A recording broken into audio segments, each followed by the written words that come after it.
topics and opinions expressed in the following show are solely those of the hosts and their guests and not those of W4CY Radio, its employees, or affiliates.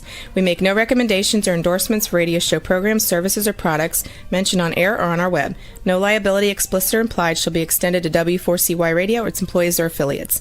Any questions or comments should be directed to those show hosts. Thank you for choosing W4CY Radio.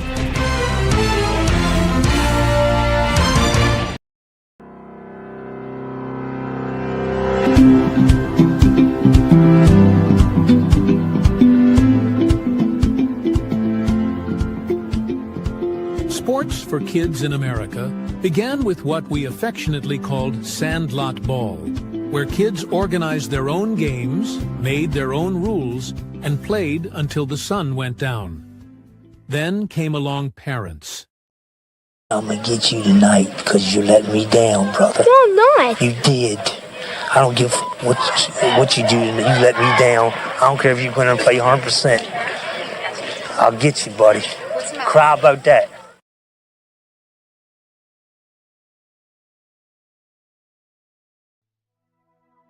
The National Alliance for Youth Sports was born out of a desire to bring order to the world of organized sports for children in America. While for the most part, children have a great experience playing sports, far too often parents and coaches lose perspective. This program is aimed at bringing some of America's best experts to talk about what we can do to change the atmosphere of win at all cost and parent poor behavior to one that focuses on children having a positive learning experience through sports.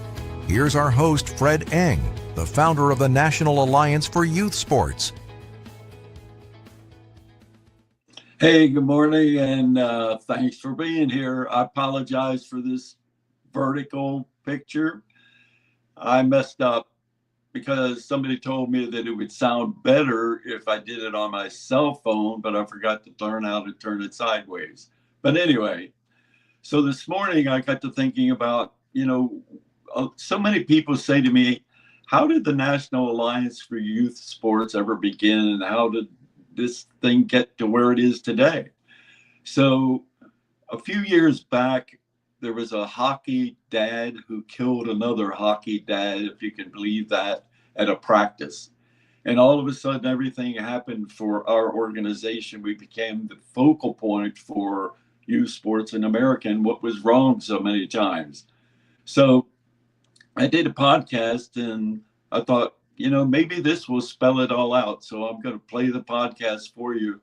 This will give you an idea how the whole organization began. Today, I have a special person who has devoted his life to children and sports. He is Fred Engh. Fred is the author of Unsinkable Spirit, an award-winning book published in 2015 that looks at his fascinating life. And in 1999, he authored Why Johnny Hates Sports, a first-of-its-kind look at the serious problems plaguing organized sports and, more importantly, what needs to be done to correct them. Fred is the founder of the National Alliance for Youth Sports, a nonprofit organization committed to providing safe and fun sports for America's youth since 1981. He is also the founder of the International Alliance for Youth Sports, the international arms of NAYS, N-A-Y-S, the acronym for the National Alliance for Youth Sports. And that began in 2003, that works to build the value of sports worldwide and provide children in underprivileged regions with opportunities to learn and play sports that have never been available to them before. As one of the world's leading experts in the youth sports field, his educational programs for coaches, administrators, parents, and officials involved in out-of-school organized sports, along with youth development programs that give children a healthy start in sports, are used in more than 3,000 communities in more than a dozen countries and on several continents. He grew up in Ocean City, Maryland, and is a graduate of the University of Maryland. And he is the father of 7 children and resides in West Palm Beach, Florida, with his wife, Michael. And I'm looking forward to hearing more about this seldom discussed topic. So welcome to the show, Fred. Thank you, Pat, and thanks for having me. Well, Fred, before we get into the conversation about your book, I want to let everyone listening know that at the end of our conversation, I am going to close with a song written and played by you. is for a trailer from an upcoming movie called Born Again and Again, about a woman who dies and comes back to life. And I just thought it would be neat to share your musical talent as well as your passion for children in sports. So everybody stay tuned for that. Now, Fred, your memoir, Unsinkable Spirit, is your story that shares your beginnings that led you to create the organizations you've built today. Share a bit of your past so that we understand why you do what you do. Well, it's a question I've been asked many times, so it should be very easy to answer. My background was in physical education, and I graduated from, as you mentioned, the University of Maryland Division, the Eastern Shore. And I love the idea of physical education because I've loved sports all my life. My background in sports itself was I was a wrestler in high school and for a couple of years in college, and then I got into the area of playing golf and played on the golf team in college, and so I really loved sports. But then when I graduated, I got into teaching physical education at the elementary level, and after that I was offered an opportunity to be a coach and athletic director at the high school level in Wilmington, Delaware, and then I went on from there to be a recreation professional where we had about 15,000 kids in the program, and all of a sudden I began to see in the program parents behaving in a way that was really abusive. Their coaches were preaching win at all costs, and we're talking about children, kids as young as 6, 7, 8, 9 years old, or who are growing and developing, and I really began to question it.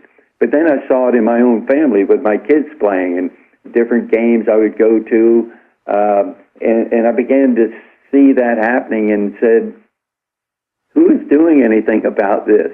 And nobody seemed to be doing anything about it. And so I created the first ever training program for the volunteer parents who go out and coach, their kids in sports. Didn't matter what sport, football, baseball, basketball, whatever. And there was a lot of rebuke of all of that in Wilmington, Delaware, that, I'm out here as a volunteer parent. You can't ask me to be trained. I got enough to do. And so I said to them, look, you don't have to be trained, but if your team wins the division or wherever you're in, you don't qualify for the championship. Well, guess what happened? Everybody went to the program, and that really started the whole thing off, Pat. And then following that, I was invited to work with an organization, the division of the sporting good manufacturers. And so that was in Chicago, and I invited all of the national organizations like Little League and Pop Warner football and amateur softball and on to a meeting to see if I was correct in seeing what was going on in my own experience, but was it really happening in all these other sports? So all the leaders of those organizations left, and there was one thing that was in common, and that was the fact that parents lose perspective of what's going on. And I tried to get the organization that I was with, the division, it was called the Athletic Institute. I tried to get them to create an organization that would deal with all of it, and they thought it was crazy. They thought that you're never going to get coaches to be trained, you're never going to get parents and leagues and people to follow it. And so I quit and went on my own.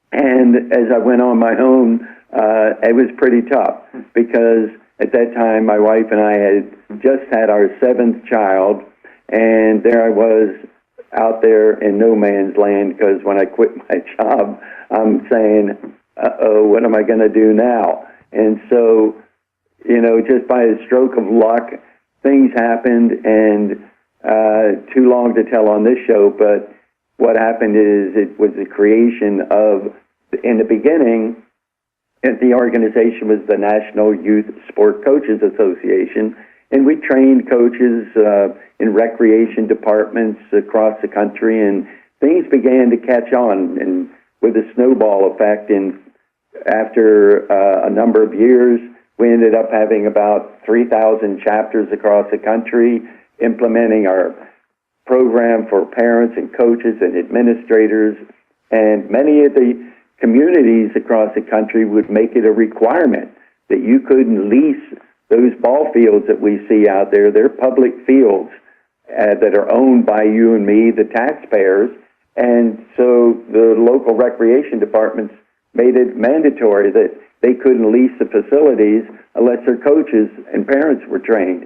So that led finally to the idea that we were really getting the program solid, that I thought, why don't we give it a try internationally? Because in developing countries, it's so sad to see the kids by nature want to play but have no opportunity. And so through a number of meetings and traveling and whatnot, we now have programs in countries all over the world that allow children the opportunity to go out and play sports.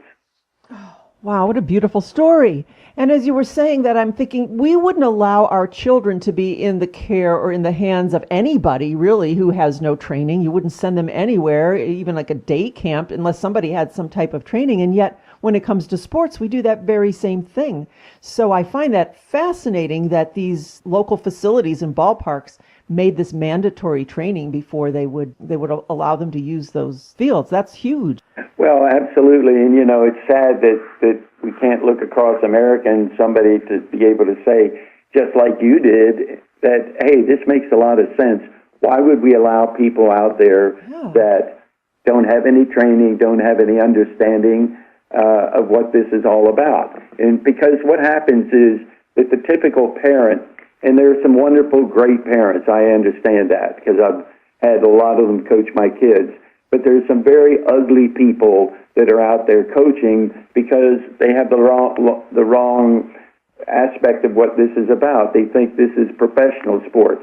They go to the college games and the pro games and sit in the stands and yell and scream and curse at what's going on and thinking that they know more than the coaches. But those are the people that are out there coaching your kids. It used to be mine. Mm-hmm. And so why we allow this, nobody ever knows. Yeah, exactly. Now, your memoir, Unsinkable Spirit, was written after your first book, So Why Does Johnny Hate Sports? Is that correct? Yeah, the first book was basically about the things I'm talking about, and I describe and tell a lot of what I call horror stories that happen out there because of the lack of perspective. And people out that are watching their kids playing sports, I mean, anybody that's listening to this show would understand that, you know, you sit in the stands, that's your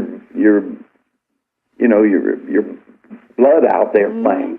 And it's very difficult to be, you know, in control of yourself at times when things aren't going the way you want. And so people that are parents that we hear that sit in the stands and scream and yell. I tell the story in the book about the very first time that we videotaped a soccer program, and there was a mother. As the game began, these kids were like 8 and 9 years old, and the mother ran from one end of the field to the other, back and forth, just screaming and screaming at her son, and to hustle and whatnot. And I think, oh my Lord, how could anybody be this cruel to a kid who is just out there trying to have fun?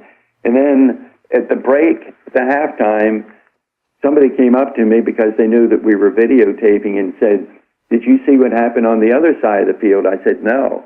And he said, "Well, the coach grabbed what apparently was his son and threw him up against the fence because he didn't think he was playing well enough." And so, you know, those are just hundreds and hundreds of stories that are going on now, that because parents lose the whole idea that these are children that are growing emotionally, socially, physically, mentally, and all of this should be a very good learning experience for them, because that's why I have believed in sports and its value throughout my career. Because what happens is that when we're playing, think of all the things that we learn just by the fact of playing, like abiding by rules.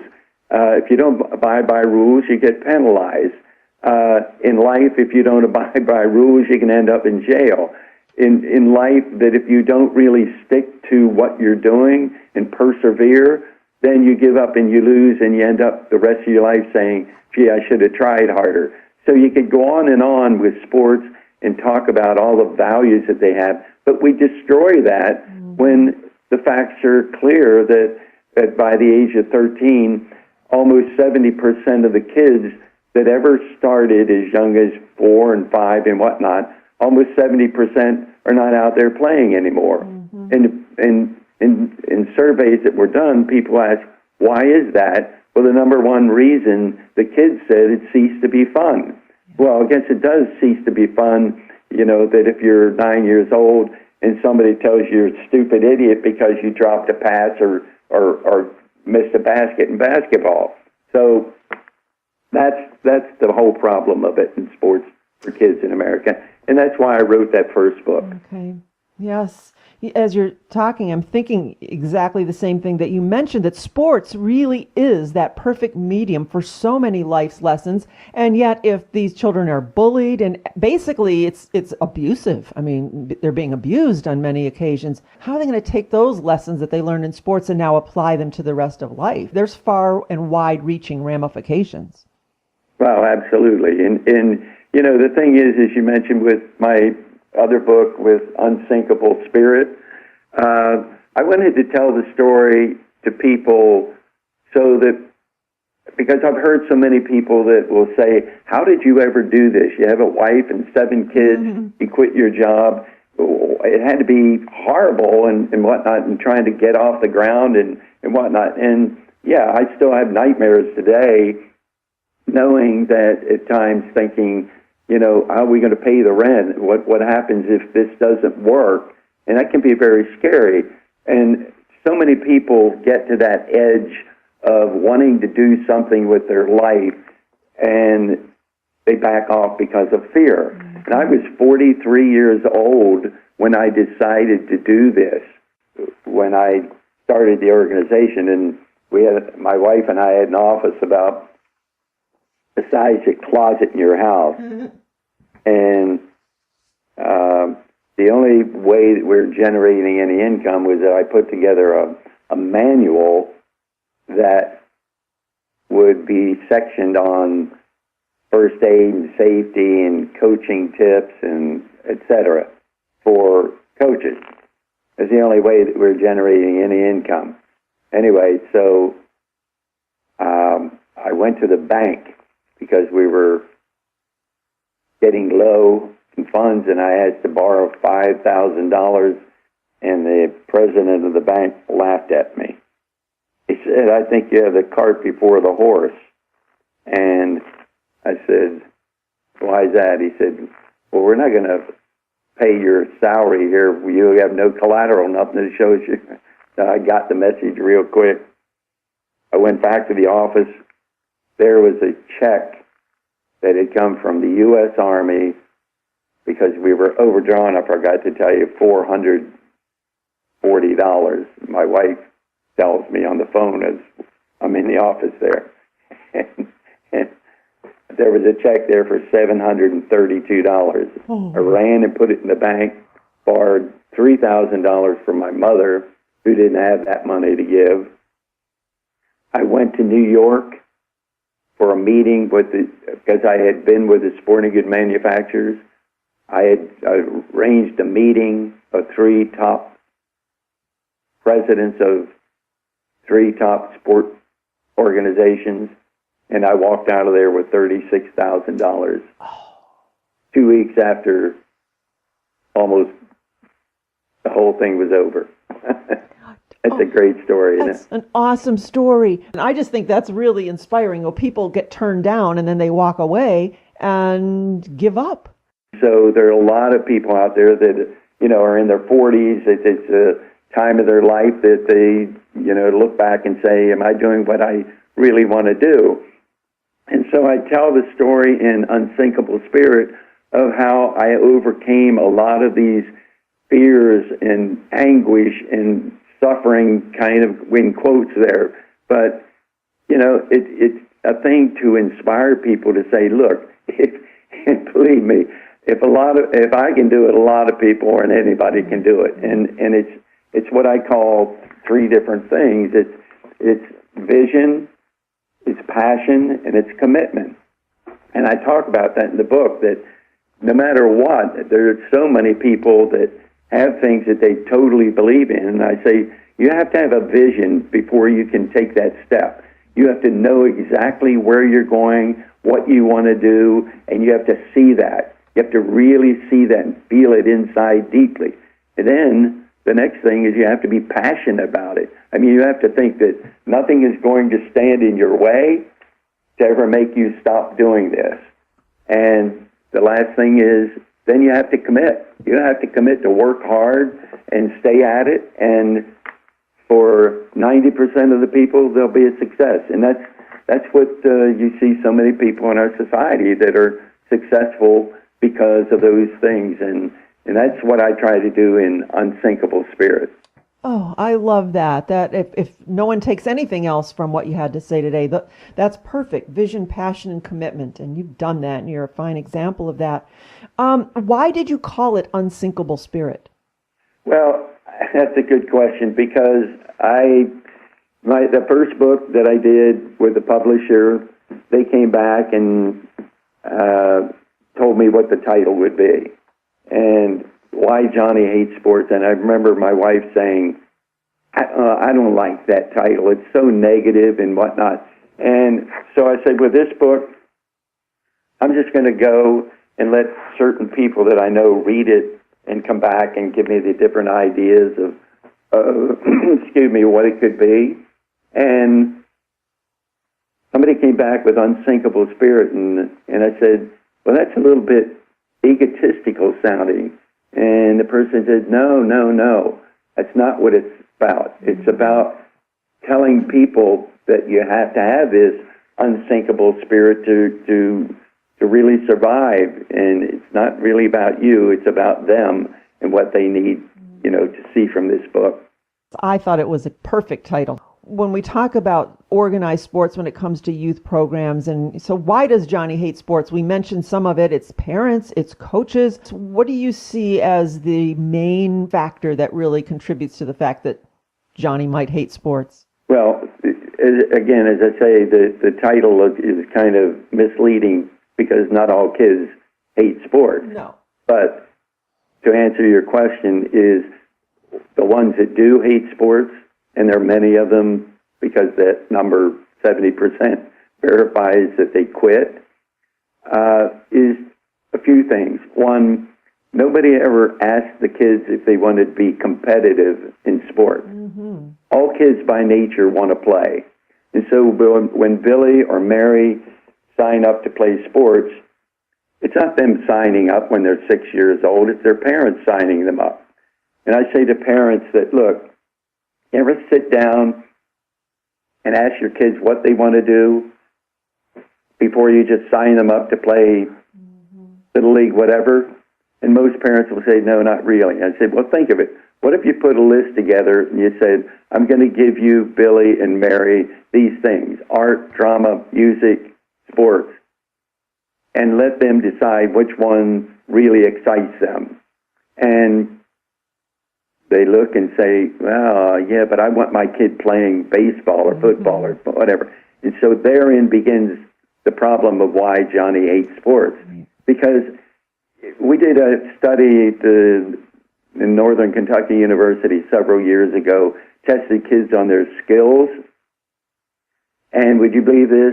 That the skills of throwing, catching, hitting, and kicking, which are required in sports, 49% of the kids did not reach the minimum level to feel successful in any of those categories. Interesting.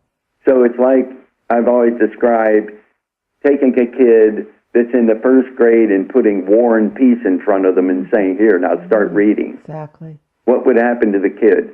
Yeah. So that's what happens so often in sports, that they are not ready and prepared is one thing, but there's the huge difference between kids wanting to compete and kids wanting to play. And there are kids that are born competitors who love competition. They can take a lot of the yelling and screaming of some parents because they're competitive and winning is the most important thing in their mind. They're born that way. But there's an enormous number on the other side who just want to go out and get on sliding boards, seesaw swings, run around and just play.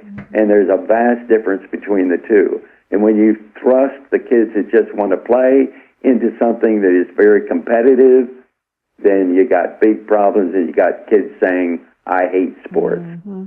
Yep. Now, you mentioned the idea of winning, where coaches just want to make sure everyone wins.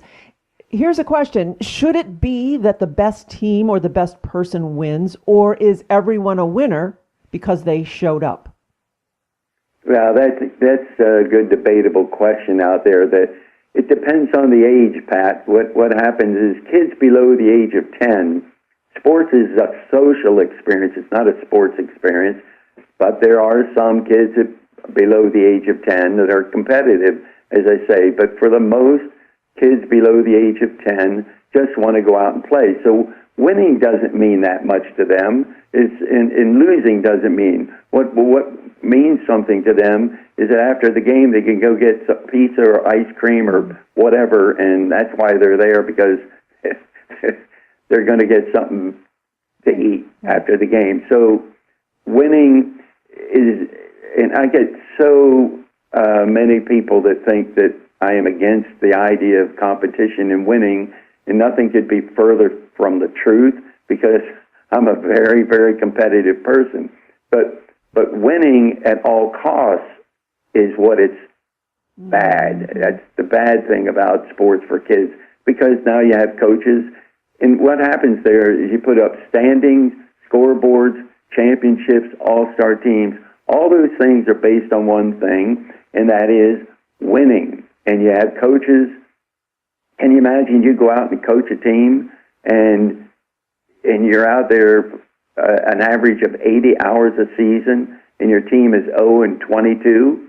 Well, so many other coaches fear that, and they do unbelievable things to avoid that, and it's called winning at all costs. Mm-hmm. So they'll cheat and do whatever they have to do to win. And that's what's wrong about winning. Yep. Winning at all costs is wrong. Winning is wonderful. Wow. What about physical education in schools these days? How are schools helping or hurting? Well, being a physical educator, it's one of the real thorns in the side that I've had for that whole area, because typically what happens with so many people that get into physical education, they think it's an extension of their playing sports days in college, and they're not into it for the right reasons. So they get very frustrated very early, because the system can only allow them to have an hour or a half hour a week, and therefore they can't do anything with the kids other than take a ball and go out and play kickball for a half hour, and that's the end of it. And they sit over in a corner and read a magazine. They're not motivated to do anything. Sure, there are some people that in school systems across the country that really get it with physical education, but by and large, it's almost a joke. And to see people talking about today that we need physical education in schools, it becomes a joke in itself also, because it has never been anywhere other than the bottom of totem pole. Yep. And when it's at the bottom of the totem pole, the administration of the school, anytime that there's anything that could drop because of academic needs, physical education is at the bottom. And it ends up becoming nothing more than glorified recess for kids. Yes. Yep. No, I agree. I look back on the phys ed days growing up in elementary school and junior high, and sometimes it was a harrowing experience. So I get it. Is there a sport that a child can participate in that just by the nature of the sport would avoid most of this kind of negativity? No. Okay. not as long as you put up a scoreboard, and then you have the standings. Yep. And who wins, at the top in the win-loss column. There's not a sport that I know of that doesn't happen. Yep. You can say bowling. Well, hey, there's a score in bowling. Yeah. You're playing badminton or table tennis or whatever. There's always a win and loss, and that's what that's what sports are about. There's always somebody on one end of the picture and the other. And that's what's so attractive and wonderful about sports. But it's not only sports, it's playing cards, playing board games. Yeah. Somebody's winning and losing. Kids today get on the internet and, you know, they're in all kinds of gaming things that they're doing, and it's all about winning something. So is there anything that they can just play and play for fun? Yeah. Seesaw, swings, and whatever they want to play and by themselves and just invent their own activities. Yeah. Well, now, share, if you would, a little bit more about the National Alliance for Youth Sports. And I also want to mention that you have chapters so that if folks are listening and they want to build something like this in their community, is that possible? Oh, of course. You know, any parent that's listening, I say to a group, Pat, I've talked to hundreds of audiences over the years, and I'll say, you know what? Out of this group of 500 people, there'll be 2 people that will walk out of here and do something. The rest of you won't. And typically that's what's happened over the time. But that doesn't mean that somebody is listening that couldn't say, yeah, I want to do something in my community. Well, all they have to do is let the recreation department in their community know that there's an organization, the National Alliance for Youth Sports, that offers every topic that can cover kids playing sports in America, from the development of skills to the training of parents to the training of the administrators that run these leagues, the total thing. And all they have to do is contact our organization. We're a nonprofit organization, and it wouldn't be in existence today if recreation departments weren't gaining value across the country. I mean, I'll give you a good example. The U.S. military, the Army in particular, makes it mandatory on every Army base worldwide, all of our programs for coaches, parents, administrators, and youth development. So if it's good enough for all these communities in the U.S. military, then it certainly ought to be good for a listener's audience. Mm-hmm. And that's why I say that I think that it's something that I would hope some of the people, the listeners, but there's an old expression that I've lived with that is so true, and that is that 90% of the people are looking for 10% of the people to lead them. Mm-hmm. So I say, what area do you want to be? You can choose to be one of the 90%, or you could be the 10% person, but if you're going to get 10%, then you better have what I mentioned before, and that's that vision, the passion, and commitment to do something. And I just suggest people that with my book, with Unsinkable Spirit, that I think when you read that you'll come off of that saying, hey, if this person can do that, then I can do what I want to do and what I envision that would make my life meaningful. And where can folks go to learn more about the National Alliance for Youth Sports? Very simple today, right? The acronym is NAYS, and it's NAYS.org. Okay. And there's all that information that you can look on there, and there's no cost for the program, so it's not a matter of I'm selling something. Mm-hmm. It's a matter of selling the value of sports for kids. Excellent. Thank you for that. NAYS.org. Fred, I know there's so much more we can talk about, but I want to give you the opportunity to bring up anything that we missed that you would like to talk about today. Well, as I mentioned, Pat, I think, self-serving as it sounds, I certainly would like people to consider getting the book and Unsinkable Spirit, and it can be, you can just look on Amazon.com. That's the easiest way to get it.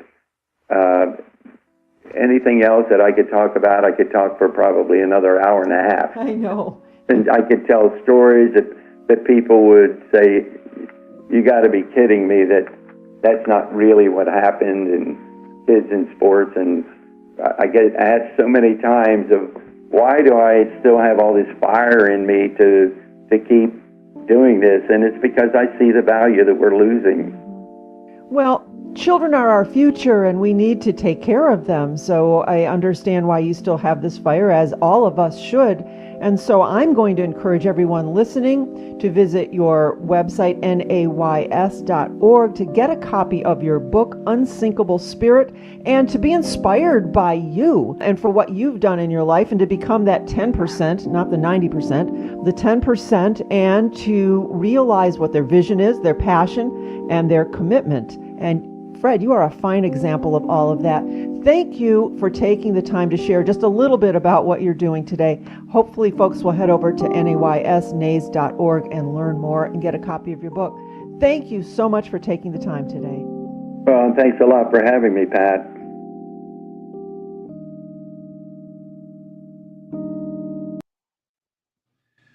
Well, there you have it. I sat there listening to that the first time I've heard that in whatever number of years it was. But you know, the amazing part about it is people would say, well, it's not as bad as it is, or maybe it was then, and maybe things are better. But the next section that we do with the organization is called the press box. So you'll see that not much is happening that is making a change, because look at some of these things. Here's the press.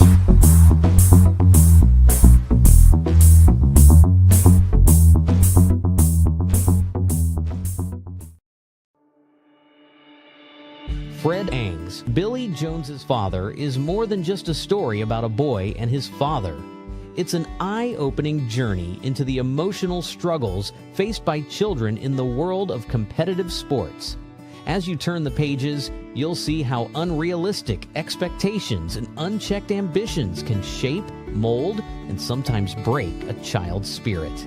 This book dives deep into the human experiences that resonate with so many and calls on us to reflect on the roles we play in the lives of young athletes. Well, talking about the press box, every week our PR director at the National Alliance for Youth Sports does a survey around the country. So if you want to hear anything that goes on and you think that things may have settled down, let me read a few of these from this week only. Here's the first one. A youth soccer coach arrested for child pornography possession. Next one. Child allegedly made sexual deals with moms in exchange for playing time. Can you believe that? A tennis coach is charged with production of child porn. I mean, they go on and on for just this week. But let me read this, and then you could think, if I had a kid in sports, I'd be thinking, wait a minute, now I got to be a little more careful. This guy's, Warner's his name, has made sexual deals with players' moms, which resulted in playing time for their sons. The narrative also accused the guy of being caught by players engaging in sexual activities in the media room, scoreboard room, and above the field in the stadium press box. These are the people that are out there coaching kids, and they may be coaching your kids. So is there any reason to make sure that your community, there is something set up like the National Alliance and the rec departments to be able to take care of these things? I think so. So thanks a lot for tuning in this week. And next week, I got a special guest I hope is able to be here, a hockey professional player. So thanks again for being here. This program is sponsored by Sir Durf Publishing in the interest for better sports for kids, better kids for life. In this best-selling book, a child, while failing to live up to his father's expectations, is shamed and humiliated beyond belief. He vows to never allow his own son to face the same.